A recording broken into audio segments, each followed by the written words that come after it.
Five Nights at Freddy's is one of the best known horror games of our day. Developed in 6 months by Scott Cawthon, it brought the world an incredible and unique horror experience that allowed you all the fun of rudely slamming a door in a giant robot's face like they're trying to share a religious message with you. The original FNAF was designed in ClickTeam Fusion, with 3D assets created in Autodesk. Scott Cawthon's care to create a terrifying environment with tight gameplay over the 6 months of development set the game apart from other horror experiences. However, I make games too, and I think I could program something similar in GameMaker in less than 24 hours. And so I sat down and got busy, planning what my take on the Five Nights at Freddy's formula would be. First, let's set some ground rules. I'm going to program the entire game in GameMaker Studio in 24 hours or less. If it takes longer than that, then I am a failure, not even worthy of the air I breathe. However, I said program, which is something distinct from drawing or sound design. Since I don't want to do this in 6 months, I prepared the art and some of the sounds beforehand. All the art was done in a week before this challenge occurred, and I will admit it isn't my best, but I've given up on trying to surpass the quality of Five Nights at Freddy's. If you want that level of quality, please go check out Scott Cawthon's game. He did an excellent job. The second thing we need to figure out is what makes FNAF fun. FNAF is a horror game first and foremost, and its fun comes from the horror. If it wasn't scary, it wouldn't be fun. Now I imagine what you, the viewer, must be thinking. Oh, Gatsby, I know what makes the game fun. Why, it's most certainly the story. Why, the story is so creepy and cool. Oh, you poor, naive, metaphorical southern person. It was never the story that made FNAF scary, but the game mechanics. You see, a good story in a game is like seasoning on delicious food. It doesn't matter if you have the best seasoning possible. If your food is burned, the meal will never be good. On top of that, the food and the seasoning should support one another. You wouldn't fry a fish and then season it with maple syrup, unless you were some kind of monster. So the gameplay of FNAF works with and complements the story, and the story in turn works with and complements the gameplay. So what is this excellent gameplay that works so well? When I look at every FNAF game, there's a similar idea in nearly all of them. An idea that heightens the drama, the stress, and horror of every game. I call this the FNAF fun theory, and it's as simple as this. You cannot win at FNAF. Let's take a look back at the first game. The player is tasked with surviving in an office until 6 p.m., with the only defense option being to close doors. There's no option to destroy the animatronics, only to delay them slightly. Beyond that, for all the time the doors spend closed, the power in your office depletes, meaning that you can't keep the doors closed forever. Shutting the doors only delays the animatronics, yet for each delay you have less opportunity to keep delaying them. You never feel like you're winning the game against the animatronics, only losing slowly. The only real goal of the game is to lose as slowly as you possibly can.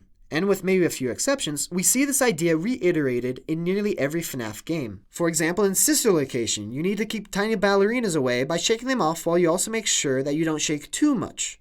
In Pizzeria Simulator, you need to finish your work to go home, yet also divide your attention to keep animatronics away, and so on. So when making my take on the game, let's design it with a similar theory. I made the game with similar ideas.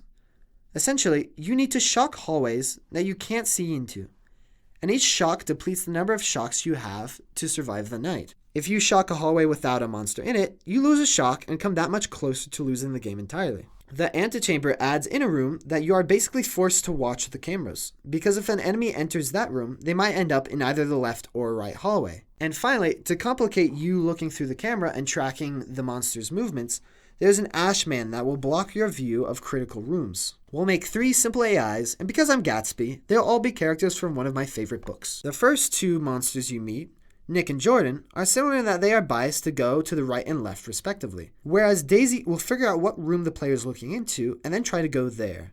That means that we have 4 monsters with individual behavior and art to sort out. Besides that, we also have the art for the rooms that we need to create as well. Okay, now that we have the scope sorted, let's get started. Now, a newcomer to GameMaker might wonder how many rooms we're going to use to make this game. You see, in GameMaker, a room is essentially a box that holds all the objects, all the sprites, everything that you need to make the game run. However, a room in GameMaker isn't like a real room in my house. If I put water to boil in my kitchen and then walk into the living room, the water is still going to be boiling in the kitchen. However, if for some reason I lived inside GameMaker and I put water to boil in my kitchen and then transitioned to the room RM_living room, then everything in the last room in the kitchen would be unloaded, which means that the water wouldn't actually boil. We run into a similar problem if we try to design our game in a way that every room is an actual GameMaker room. It would make coordinating where every monster is a massive pain, so we won't do that.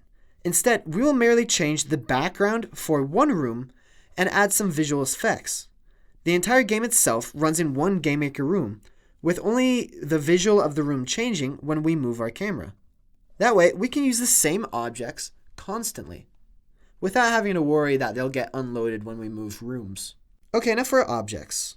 We could create a unique object for each AI, but there's no need. You see, GameMaker has access to something called structs, which hold a lot of data for you. Structs work great for what we are doing, because all we really need to know is the monster's position. What I did was I made one AI object that would control every single monsters, and then inside that AI object, a unique struct for each monster, with their respective names. Inside that struct, I added just a couple of variables to control the antechamber mechanic and other features of the AI, and a struct variable to contain the monster's current position. From there, the AI object would loop through each struct and adjust their position given their own AI rules. Okay, how do we set up the rooms? It's actually very similar. In the game object, I made a struct to represent each room. That stored where on the screen you needed to click to go to that room, what rooms an AI could travel to from that room, and also what the room would look like, what background it would have, etc. Each room had a variable called right, left, and or forward that points to another room adjacent to that room. Then, when the AI updates position, all it needs to do is randomly select right, left, or forward according to the AI rules we set up previously. An important fact about my system is that there's never a back option in the room. The AI physically can't travel backwards. The only time they do this is when you shock them, which sends them all the way back to the storage room. Also inside the game object is where we display the monsters on the screen. Basically, we will check what room the player is looking into, and then check if there's a monster there. If there is, we draw that monster's sprite. I drew each monster in relation to the room on the layers in an art program, which means we don't need to change the X and Y of the monster or work to animate it that much. All we need to do is draw it at an X and Y of 0, 0, and it'll position itself nicely. Finally, we need to code the AI for the Ash Man who blocks your cameras. Since there are 3 main entrances to the hallways, the Ash Man randomly selects which of those to block and sits there and blocks your screen until you press V on your keyboard, after which he disappears to the storage room. For the menus, I gave up on tidiness. The win, lose, and night select menu are all separate rooms with separate objects. A little dirty, but I don't feel like a menu needs to be too polished. It works well enough. Now, I worried that the shock system would cause the player to lose hope, because there's only a certain amount of shocks that you get each night. If you end up at 3 o'clock and there are no shocks left, then you know the run is finished. The electricity system in FNAF means that you always think there might be a chance. If you conserve well enough, you might make it to the end of the game just fine. However, the shock system isn't like that. It's very binary, and it could undercut the horror by allowing the player to know that they will lose. If you know that you will die, the horror is much less effective. It's that sliver of uncertainty that keeps the game and horror interesting. So to tackle this design problem, I installed a hand crank in the office that can replenish shocks if you spin it. You need to spin it for a long time to generate electricity, and obviously you won't be able to look at the cameras while you're doing it, hopefully meaning it's impossible to cheese the game this way, but also allows for a little forgiveness. It's also a great callback to the puppet in FNAF, so I think it works. Finally, I used the built-in effects layer in GameMaker to add a little visual fuzz to the screen. A scaling background adds in that CRT monitor effect. I recorded a few voicemails for the phone to provide as a tutorial, like in the other FNAF games, and then finished the game. All in all, it took me about 16 hours to complete the game. Not counting, of course, the art and some of the sounds which I did separately.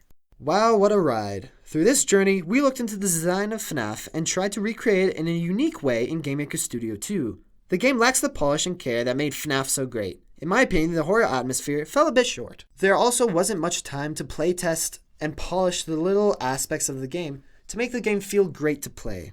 However, we were able to reproduce something that feels like FNAF, and to me, that's a win in my book. When working on a game in so short a timeline as 24 hours, this is a very difficult achievement. I didn't do this with the intention of ripping off FNAF, but rather to recreate the development of this game.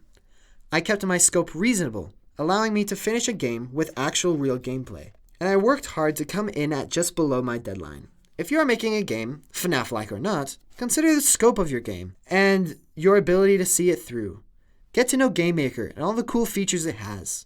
Something like structs can save you a lot of time if you learn how to use them correctly, and provide you with more creativity about how to solve design problems. If you want to play this game or want to look at its source code, I will provide a play-in-browser version on my itch.io linked below, and you can download a file that you can open in GameMaker to view the source code there as well. I hope you enjoyed this little snapshot of the development of a beloved indie classic. If you want me to try to make another game in a short time, give me a suggestion in the comments below.